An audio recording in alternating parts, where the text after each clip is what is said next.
안녕하십니까. 세상 읽어주는 남자 이상훈입니다. 오늘은 칩 업계의 원가를 낮추기 위한 경쟁이 거세다는 취지로 한 말씀 드리겠습니다. 이 제조 원가를 낮춘다고 하면 그 가성비만을 떠올리기 쉬운데요. 이 최고의 성능을 갖춘 제품보다는 가격 대비 무난한 제품을 만든다는 의미로 이해하기 쉬운데 그게 꼭 그렇지만은 않습니다. 기술력을 끌어올려 같은 기술도 낮은 가격에 구현하고 최고의 기술과 접목해서 말 그대로 기술 혁신을 통해서 업계 최고의 제품을 선보일 수도 있습니다. 지금 칩 시장의 환경은 긍정적이지 않은데요. 이 최첨단 미세 공정이 극단까지 밀고 들어오면서 이 R&D 비용, 제조 비용은 계속 올라가고 있습니다. 여기에 공급난과 원자재 난, 이 공정 엔지니어 난도 빚어지고 있습니다. 기업 간의 기술 경쟁은 항시 일어나지만 기술의 업그레이드 주기가 빨라지면서 잠시만 방심하면 나락으로 떨어지는 시대입니다. 최근 AMD가 인텔의 하이브리드 코어 채택을 두고 품평을 했습니다. 인텔이 왜 스스로 하이브리드 코어를 선택했는지를 설명한 게 아니라 이 경쟁사가 타사 제품을 두고 이런 설명을 했다는 게 눈길이 갔는데요. 이 하이브리드 코어를 채택한 CPU는 인텔의 엘더레이크로 펩 겔싱어가 이 제품을 근거로 AMD가 리드하는 시대는 끝났다고 자신감을 드러낸 적도 있습니다. AMD 마케팅 책임자인 로버트 홀록이 최근 한 외신과 인터뷰를 통해서 인텔의 그 하이브리드 코어 채택은 생산 비용을 낮추기 위한 것이라고 말했습니다. 비용에 직접적 영향을 미치는 전력 효율을 좋게 만들고 다이 사이즈를 이전보다 작게 만들기 위한 위함이라는 것입니다.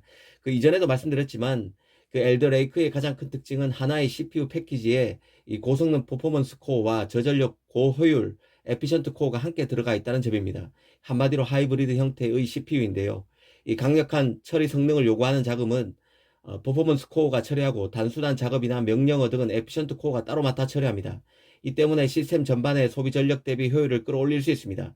이런 CPU는 이미 스마트폰에 들어가는 그 ARM 기반 AP 에픽 리틀이란 구조로 적용되어 있는데요. 인텔이 이걸 자신의 CPU에 적용했다고 보시면 됩니다. 이 다이 사이즈 같은 경우도 인텔 CPU의 다이 사이즈가 작아졌다기보다는 추가적인 코어 구성을 위해서 하나의 큰 다이에 모든 걸 우겨 넣는 구조에서 여러 개의 다이를 별도로 만들어서 연결하는 구조, 즉 멀티다이 패키징 형태를 도입했다고 이해하면 됩니다. 즉 원가를 낮추는 것이 단순히 최고 성능을 포기하는 게 아니라 최고 성능을 위한 다양한 방법을 시도하는 과정에서 결과적으로 나타나는 것으로 이해할 수 있습니다. 물론 여기에는 프로세서 업체 간 치열한 경쟁이 기본 베이스로 깔려 있다는 것은 명심해야 합니다. 사실 요즘 칩 업계를 한번 보면 이런 사례가 많습니다. 업체들이 추가 생산 비용을 흡수하기 위해서 몸부림치고 있다는 뜻인데요. 이 당장 인텔만 해도 맹렬한 추격자 AMD를 방어하려면 이전보다 가격을 더 보수적으로 낮춰야 하는데 결국 원가와 맞닿아 있습니다. 마케팅 포인트도 있겠지만 기술 변화를 통해서 묘수를 찾아야 하는 입장입니다. 일전에 말씀드렸듯이 애플이 중국의 낸드 업체 YMTC 제품을 테스트하고 있다는 보도도 같은 맥락인데요. 이 스마트폰 업체 간 최고 프리미엄 라인에 못지않게 경쟁이 치열한 분야가 바로 가성비 라인, 보급형 라인입니다. 쉽지는 않지만 YMTC 낸드 성능이 괜찮다면 애플로서는 구매선 다각화를 외면하지 않을 것입니다. 이 삼성이 이제는 프리미엄 스마트폰에도 미디어텍 그 AP 채택을 검토하고 있다는 말도 나오고 있는데요. 이것도 비슷한 사례로 볼 수 있습니다. 이 삼성의 경우는 최근 엑시노스 부진과도 맞물린 얘기이기 때문에 뼈아픕니다.